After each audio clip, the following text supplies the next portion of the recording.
Mga kasawsaw, kung steak lover ka, siguradong magugustuhan mo ang food trip natin ngayong gabi. At nandito nga tayo ngayon sa South Steak Sariaya para sa kanilang soft opening and para tikman din ang kanilang best-selling steaks. Kaya tara mga kasawsaw, check natin kung anong meron sila dito.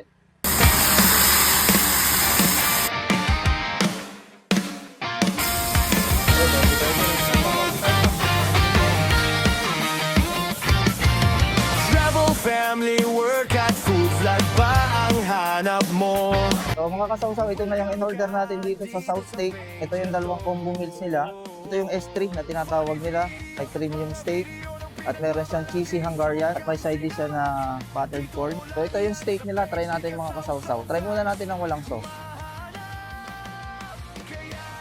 Ang lambot nung steak nila, wala pang sauce, pero malasang malasa na.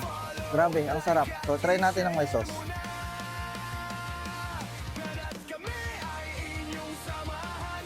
Kanina mga kasawsaw, wala pang sauce, ang sarap na. Pero nung nag-dip tayo sa sauce, mas nadoble yung sarap na.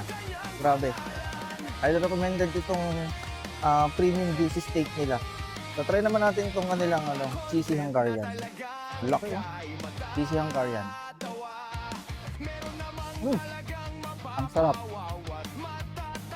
Hindi lang siya yung basta parang pinrito. Yung siya, may pagka-smoky. Grabe, ilang minutes lang mga kasawsaw. Tingnan nyo naman nangyari sa plato ko. Walang natira.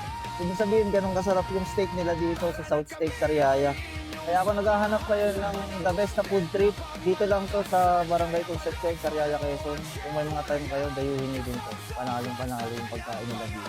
Kami ay inyong samahan sa mga content na pangmalakasan